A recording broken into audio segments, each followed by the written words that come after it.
I wanted a reaction, and I wanted a performance. I got absolutely none of that.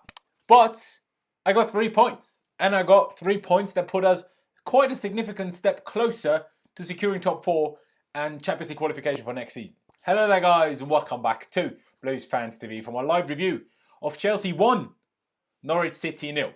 And honestly, what an anticlimactic game. It was just a load of nothing. Like a load of nothing. We scored a goal in the 3rd minute of injury time, of extra time, of added time in the first half. And other than that, we did absolutely nothing. Pulisic hit the bar, fair enough. But other than that, we did absolutely nothing. I don't know what this game was. It was really weird, honestly. It feels like the game didn't even happen.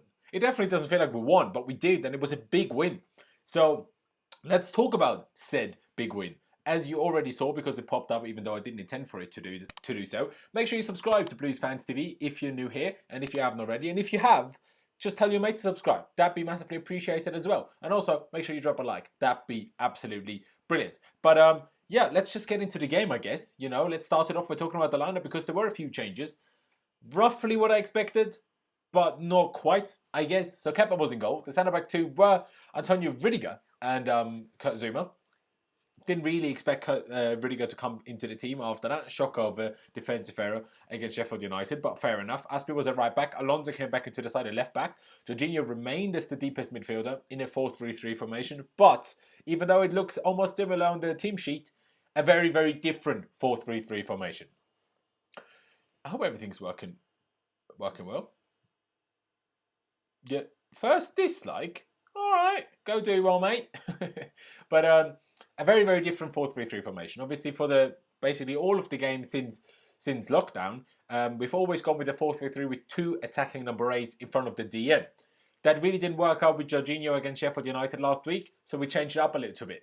Jorginho was still at the DM, but Kovacic was the left central midfielder, and obviously he just is, in general, more defensive than, for example, Ross Barkley and Mason Mount are. He was also instructed to be a bit more defensive than those were, but he just generally, as a player, is. And then Ruben Loftus-Cheek finally got his first start since lockdown. Actually, second. He started on the wing against Villa, didn't he? But since then, his first start didn't go so well. I will touch on that later, of course. And then the front three was pretty much as we should have all expected, really. Pulisic on the left, Willian on the right, and Olivier Giroud starting up front. But getting into the game, to be honest, the start of the game, I didn't even hate so much. I thought it was all right.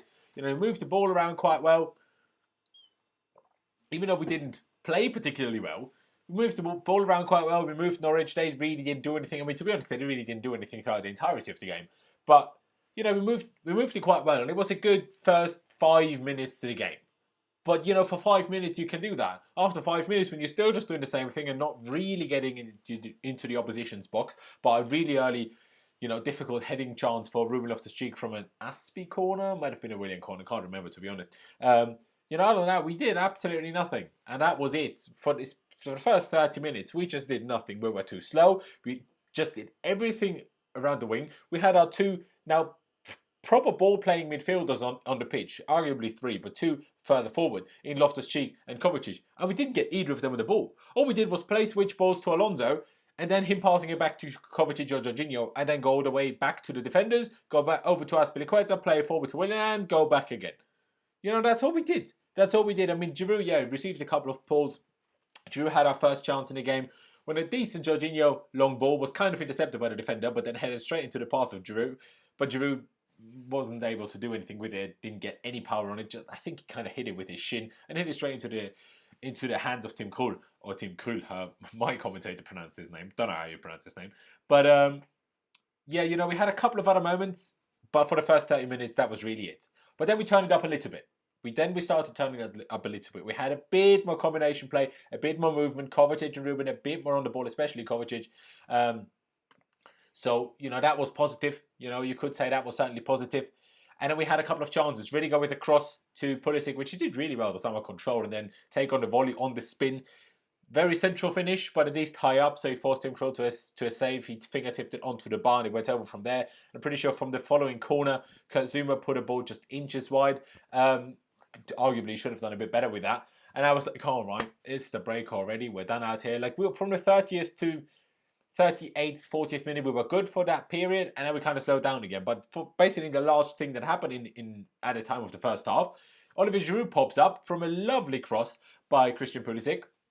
Lovely cross from the left with, you know, his in-cutting right foot, in-swinging cross. And Giroud with good movement to get his head on it and put it into the back of the net. And that's really it, you know. That's really it. It was good. It was good. And guys, if you don't know already, because maybe you haven't watched any of these live reviews by myself, I will get to what you guys have put in the chat to, you know, I will get to what you have put in there towards the end of the stream. But if you do want to say anything you want me to see right now, make sure you use the super chat function. But of course, you do not have to. And like I said, there's 300 of you watching. So by the way, hello there, guys. Really do appreciate all of you guys tuning in. Make sure you subscribe to Blues Fans TV if you haven't already. And also, guys, if you could please drop a like, that'd be great. I mean, it's literally my birthday in 25 minutes here in Austria. Obviously, in England, it's in an hour and a half. But still, it's literally my birthday in 25 minutes. So you might as well drop a like. Come on now. You know, come on now. I reckon all of you guys should drop a like. Whether you're an oppositions fan, a Chelsea fan, or don't even like me, just drop a like. It's my birthday. Come on now. Come on now. Might as well don't do that. Might as well do that. But let's just continue with the game. That was then half time. Into the second half, we made no changes. We made no changes. And none of the game changed, really. None of the game changed. It was all the same and nothing changed at all, quite frankly. Nothing changed. We were still slow. We were still lethargic. But Norwich didn't do anything. I mean, for the entirety of the game, they had 2 shots and neither of them even counted as on target or off target because both were blocked. So they didn't even have any shots off target because we blocked all of their shots and not even close to the goal. Do you know what I mean? So they didn't do anything. So we had everything under control, you could say. But of course, while you're watching the game, and I'm sure for the players as well, because we haven't been good defensively, we're still nervous. And we really would have needed that second goal. But it didn't come. It didn't come. Yes, we had a couple of moments. And for example, when Oliver Giroud played Pulisic in with a lovely chip through ball, I guess, that Pulisic put on target, but did well to save. Alonso header a little bit after that. And a couple of others, but really, it was quite dead.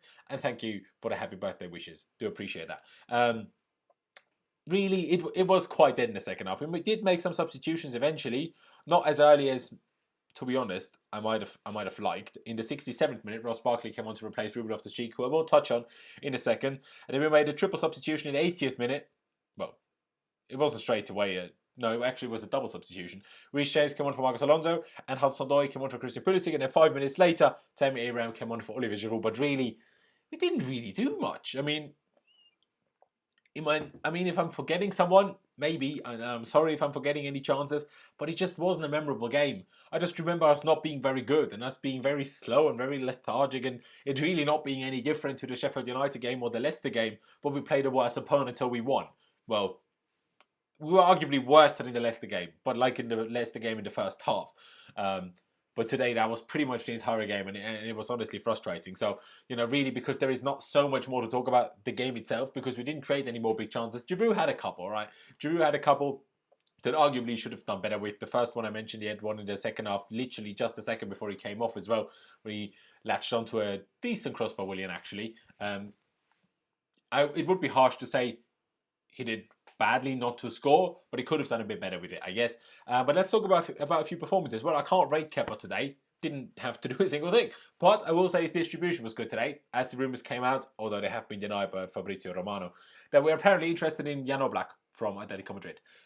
Believe that whether you will or not. But at least Kepa's distribution was good today. Rudiger and Zuma, I mean, they weren't forced to do anything. Rudiger's played a good cross for Pulisic's shot at the bar, to the bar in the end. But other than that, some of Rudiger's passing was shocking. Zuma was quite alright for a couple of moments. Aspi was quite alright for a couple of moments. Not the best crossing today, to be honest. Pardon me, I've got a bit of a, I don't know, weird throat. I know I've not got the bad thing. Alonso, so much space all the time. Alonso is such a frustrating player. He's got such good positioning. Always finds himself in space. Always has a good first touch. And then doesn't do anything with it. It's just way too slow to do anything with it from there on. And it's really frustrating to watch, honestly. He had a couple of good crosses today. I will admit that. I usually don't rate Marcos Alonso's crossing at all, but he had a couple of good ones today. Just no one managed to get at the end of it, but that was not his fault. That was the fault of the players in the middle, in the box, you know, whether it's Giroud, Willian, whoever. Their fault, not Alonso's fault in some of those cases. So, you know, I was okay with that. Jorginho, well, he kind of caught himself as the second half went on, I actually thought. But at some points early in the second half and in the first half, I thought he was worse than he was at Sheffield. and he struggled. You know, he lost the ball a few too many times. You know, really wasn't happy with it. His passing was a bit slow. You know, the one thing he's meant to be good at and meant to help us do is get, you know, the ball from defence to attack. He dropped so deep at times that he was further back than the centre-backs. Okay, that wasn't a consistent thing, and at one point he just turned up in the opposition's box with actually a decent run. But I wasn't quite happy with him. But like I said, I thought in the second half, he kind of caught himself up a little bit, was a bit more aggressive, won more tackles, and was a bit more, you know, just more offensive thinking with his passing at times, not quite as safe as he was at times in the first half. I mean, sometimes he was also put in trouble by his teammates with just positions where he shouldn't have been passed to. But, you know, I still think Jorginho was quite poor today. And you know, I like Jorginho, so if I say that, you know, must mean quite something, I guess. William played 100 back passes. Yeah, but he was still decent. Do you know what I mean? When I come into Kovacic, Kovacic had good parts and bad parts. That's Kovacic in a nutshell, really. Some lovely dribbles, some lovely passes. You know, one pass that led to one of Giroud's, actually that wasn't the first half, quite a good chance by Giroud, which I forgot to mention. Great ball out by Kovacic to Aspie, I think. Aspie crossed it back, might have been brilliant. Aspie crosses it back, I guess, to Giroud, and then on his weaker right foot just completely scuffs it, puts it way over. But Kovacic had good moments. He had some bad tackles, some good tackles. I don't know. I thought Kovacic was just decent. Ruben, though, I'm a bit worried about Ruben. You guys know I absolutely love him, man. I think he's, ability-wise, probably the best player at the club. Especially ability / and multiplied by potential. But he's struggling. I didn't really see it so much against Villa, but maybe also just excused it because he was playing out of position. When he came out against West Ham, I didn't see him. And I thought, finally, I see Ruben back. Because he wasn't doing that so much. But today, it's back again. He just seems scared. He seems really scared of the opposition all the time. Especially when he's on the ball. He goes on a little bit of a run. But as soon as an opponent approaches him, he just turns. He turns away, passes the ball safely. It's frustrating to see because we know how good he is. You can just see every touch he takes, every movement he takes. It's way better than Ross Barkley and everything Ross Barkley does. But because he's so hesitant right now and so scared, he isn't capable of showing what he can do at the moment. And it's frustrating. Also, Ruben Loftus-Cheek, by the way, is a very, very underrated passer off the ball. And yeah, he only played 1 or 2 great passes today. But generally, Ruben never misplays his passes. Ruben just doesn't do that. With left foot, right foot, beautiful. Absolutely gorgeous.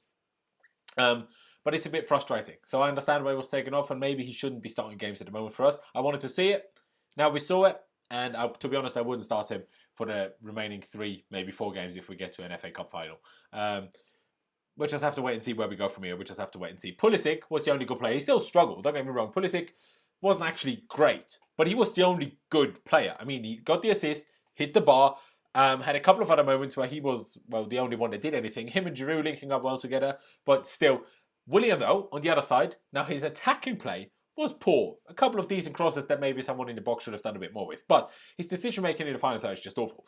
But what the guy did today, his work rate is ridiculous. Like, his work rate is insane. He lost the ball a few too many times, yes. But the guy turns around and goes and wins the ball back. And he pretty much does every single time. And even when his teammates lose the ball, he's the first to turn around and go and win the ball back. William just does that. He doesn't do it every single game, but he does it so many games, and it's good to see. It would just be great if he also had better decision making in the final third. And if he did, he would be a much, much, much, much better footballer because he has the ability in shooting, in passing, in crossing, in dribbling, and in the work rate. But he doesn't have the decision making in the final third. If he did, he would be a much better player than he ever was. So that's frustrating, but still, you know, it was good. You know, William overall was decent, but I still think Pulisic was better. Giroud scored a huge goal. Might have, with that, actually, you know, kind of bagged us top 4 because Leicester in such poor form, you know, they might just bottle it. Leicester really might just bottle it. We have to wait and see whether Wolves manage to beat Burnley. I'm pretty sure they're playing this match day in this midweek. So we have to wait and see whether they actually beat them. But Leicester in such poor form, I'm pretty sure they're playing Sheffield United without Soyuncu now as well. So that goal by Giroud could have kind of just bagged us top 4 because obviously Man United and Leicester are to play each other on the last match day. So obviously we can't still lose both of the remaining games, but it was a huge goal. But still overall, I thought Giroud really wasn't that good. Like that's the kind of performance other than a goal that I don't like from Giroud so much because he always just tried to lay everything off, and sometimes that was a good idea. He had one kind of back heel layoff from a decent Alonso, maybe Pulisic cross in the first half. I think it was in the first half, yeah. And he kind of tried to back heel roll it over to William, but William was too far away. I didn't get on it. And it's just like, Giroud, you're a striker. You were in the box. Try to shoot. What striker doesn't shoot there? It's disappointing. But overall, as much as I'm complaining and stuff, we still got a win. But let's not forget that we played Norwich, the team that's already relegated, and they're poor. I mean, they didn't even get a shot away. Well, they did 2 shots, but they were both blocked. They didn't even get a shot on or off target. Norwich are really, really bad, right? Let's get that straight. They were defensively very organised today, better than they have been for the most part of the season, but they're just not very good. And in terms of that, our performance wasn't great. I didn't think it was much better than our last games. Or than our last game, rather. There was not much more intensity. There was periods, but overall, it wasn't that much better. And, it's a bit tricky. Honestly, guys, it is a bit tricky. Callum Hudson-Odoi, I thought struggled a little bit as well, to be honest, when he came on. Didn't really like him. Thought he was a bit lazy. There was this one moment when Krul and whatever their other centre-back or defender was called, we kind of just stood around the ball in their own box or outside of their own box, and Krul couldn't even pick it up from there. And Pulisic, for sure, would have pressed him. Hudson-Odoi just stood there. Man, you just came on. You're fighting for your starting spot. You want to start games, and then you're not even pressing. Do you know what I mean? And then there was this one cross by Reece James, who obviously came on as well. Great cross, just a bit too high for Tammy Abraham, who had been on at that point as well. And you just know the Pulisic would have been at the far post. He might not have scored it because it was a really pacey cross and the angle wouldn't have been good at the far post. But you just know that Pulisic would have been on that. And Hudson-Odoi stood there a bit further back in the box and going like, where's the ball gone, mate? Well, it went exactly where you should have been, mate. But, and I'm not saying, he was poor because of that. I'm just saying I want to see a bit more from someone that wants to fight for a starting spot. Okay, you only got 10 minutes, so it's tricky. But still. But I want to see more. If we are to beat Manchester United on Sunday in the FA Cup semi-final, we need to see more. We need to see much better performances from everyone. Let's hope N'Golo Kante is back fit. And not necessarily because I think at the Regista role he's better than Jorginho. I don't believe so at all. But when we want to play 2 attacking aids, we need Kante. We need Kante. So I really hope he gets back fit because then we can play that. And I think that is the only way we can actually beat Man United, quite frankly. And everyone needs to be on it as well. So it's going to be tough. I'm going to get to a couple of things that you guys have put into the chat. Cho is very lazy. I hate it. I agree. Manson is annoying, but he makes a good point. Didn't see what he said, mate. We need more players with actual football brains. We have done players, but they're just not really on the pitch all at the same time usually. Hudson-Odoi, that's exactly why I'm saying Hudson-Odoi is not good enough or hungry enough. Pulisic would be in those spots. Yeah, it is true. It is true. But there's also a difference in players. Some players always drop and wait for the ball, and some players always attack. That's just different kind of players. But to be honest, you just need to be that thing. And can you do any better? Probably not. No, probably not. But are you going to tell me Chelsea were good today? Are you going to tell me if we play like that we're going to beat Man United? Don't think you are. Hello, Caio. How you doing? Cover was great. Cleaning and pressing. We need him in that midfield. We're unpressable with him. Goldberg's hate is making him come back to form. Goldberg's hate. Well, the problem with Kovacic is if you play Kovacic, we don't have the 2 attacking aids, which makes us a lot worse attacking-wise. A lot. And Kovacic just can't do that. If Kovacic could shoot and be direct and attacking, we would have one of the best players in the world. But he can't. And that's why he's a problem. Yes, he's press resistant. Unbelievably press resistant. He can tackle as well. Although I had a tough challenge on Cantwell today, where if Cantwell leaves his foot there, that's a sending off of Kovacic and a bad injury. And he also lost the ball a few too many times and a couple sloppy passes in there. Generally, you can't say anyone was great today. If you're in an advanced midfield role and we created as few proper chances as we did today, and especially none that Kovacic was really involved in, then you can't tell me he was great. It don't work like that. Chelsea were okay. No. Yes, I agree. We were okay, but nothing better than that. Kovacic was so amazing today. He should start all the games. You guys watch different games to me. I don't think anyone was amazing by any means. Someone ban Manson, please. I don't know. Manson, don't know.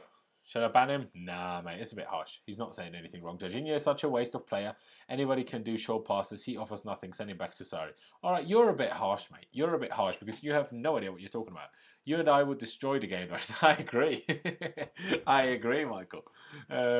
We definitely need Kaya, but I could not agree more. Kaya said if we had great attacking players, we wouldn't need to rely on our midfielders for goals. Well, you know who our manager is? It's the greatest goal-scoring midfielder of all time. And remember how great Chelsea were when we had a player like that. You always rely on your midfield. I mean, look at every team in the world. Every team in the world has midfielders that score goals. Do you know what I mean? Look at Man City. David Silva, Bernardo Silva, Kevin De Bruyne. Do you know what I mean? Like, look at Liverpool. Okay, actually, Liverpool isn't a great example. But you know what I mean. You know what I mean. They still get the odd goal from midfield.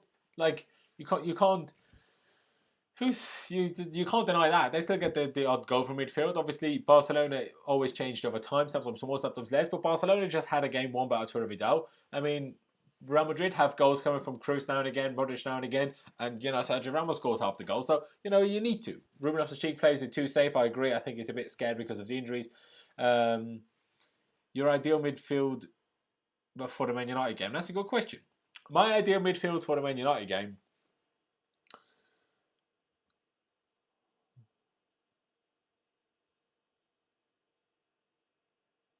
I'm struggling. Kante if he's fit, but I want 2 attacking aids. Mount should be one of them because United are going to press us, so we need to have someone that can counter press them. And then I'm not sure if it's Kovacic or Barkley, you know, because I want the attacking eight. If Lampard somehow, from now until Sunday, can drill it into Kovacic's head to be attacking and be aggressive and shoot at times, and also him hopefully be good at shooting, then Kovacic. If not, maybe Barkley. But maybe I would also go Kovacic and Barkley because Barkley's much stronger physically than Mount. I am unsure. I'll think about that later on. Talk about Onana. Absolutely not. Get in the bin with that. Not having it. Pointless. I would be so fuming. Jorginho is a downgrade of Fabregas. Cesc was a game changer with the ball. Jorginho isn't on a level, honestly. Oh, I agree, of course. Jorginho isn't on a level of Fabregas. Of course he isn't. So if we sign Havertz, sell Jorginho, which is likely, what do we do about midfield overload? I mean, the thing is, Havertz and Jorginho play completely different positions of midfield. So if Jorginho is sold for Havertz to come in, that's nothing. That's got nothing to do with each other other than financial reasons. Absolutely nothing. So you would probably look at Billy Gilmore depending on how he's doing after his knee injury. You could possibly look at someone like Ampadu, possibly playing in midfield, possibly Declan Rice as a centre back and a midfield option. You're probably looking at those kind of players because Havertz does not suit it. He's not meant for the position that Jorginho plays in. So that's kind of irrelevant. I'm going to get to one more question that you guys have put into the chat. But also, there is over 500 if you're watching. So please be sure, to subscribe to Blues Fans TV if you haven't already. That'd be massively appreciated. And also, there's 533 of you watching, but only 236 likes. It's my birthday in literally 9 minutes. In an hour and 9 minutes for you guys in England, but in 9 minutes for myself here in Austria. So drop a like, wish me a happy birthday by dropping a like. That'd be massively appreciated. Whether you're watching this right now live or whether you're watching it as a video later on, make sure you drop a like. That'd be massively appreciated. But one more thing that you guys have put into the chat. Do you think we need a proper midfielder like Savic? Do you mean Milinkovic Savic? I don't know. Milinkovic Savic is kind of on and off and on and off. I'm not about that. Kovacic is better than Barkley, Ruben Loftus-Cheek and Mount. Kovacic is then right now, Ruben, yes, but better than the other two, yes. But that's like you telling me, I don't know, Ronaldo is better than Lovren. Like, there's different things. Maybe that's a bit extreme, but you get the point. Do you know what I mean? Like Mason Mount, are you saying Mason Mount is better than Kante? Well, not if you put Kante at the 10. But he is better if you put Mount at the DM. Do you know what I mean? Like it's quite as simple as that. Why do you want Havertz? He's another... Mate, if you think Kai Havertz is another Mason Mount, you need to go and do your research. And thank you for the birthday wishes. Are we safe in the back? We're not safe anywhere, really, because we're not very good. But today we're safe, but it was also Norwich. So I guess that's that. Mount is too weak. He gets knocked off the ball too much. Nah, it's a bit harsh. Mount is too weak. It's just the same comment. Stop replying the same repeating the same comments. Pulisic, Werner, Ziyech, Mount, Barkley, Kante. That is your team for next season? No. Ruben, I know he's a bit scared right now, but Ruben for next season will tear everything absolutely to pieces. And Ruben is much better than Kovacic on ability, much better. As an attacking 8, if you're talking a defensive 8, a 6 and a double pivot, Kovacic is a better player. Don't get me wrong, of course he is. But as an attacking 8, if you want goals from your midfielder, Ruben is your man, not Kovacic. That's it. Shut up, Laurenz. Happy birthday for tomorrow, but for now, get on with it. Cheers, Ian. Cheers, Ian. Really do appreciate that. But guys, I will take Ian's input on board, and I will leave it here. So guys, if you have enjoyed this live stream, this live review, even though it was a bit of a dull game, it's a big 3 points. So if you did enjoy that, subscribe if you haven't already. Drop a like if you enjoyed it, and also leave me your thoughts on the game down in the comment section below if you're watching this at a later point as a video. But yeah, I'm going to leave it here. Thank you guys for watching. Really do appreciate all of you guys that have tuned in. There was quite a lot of you, especially considering it was such a dull game, so I really do appreciate that. So yeah, you know, it's upwards and onwards. Let's get to Man United on the weekend. Let's see whether we can reach the FA Cup semi-final. I think it's possible. So let's see what we can do. Thank you guys for watching. Up to Chelsea, and I'll see you when I see you.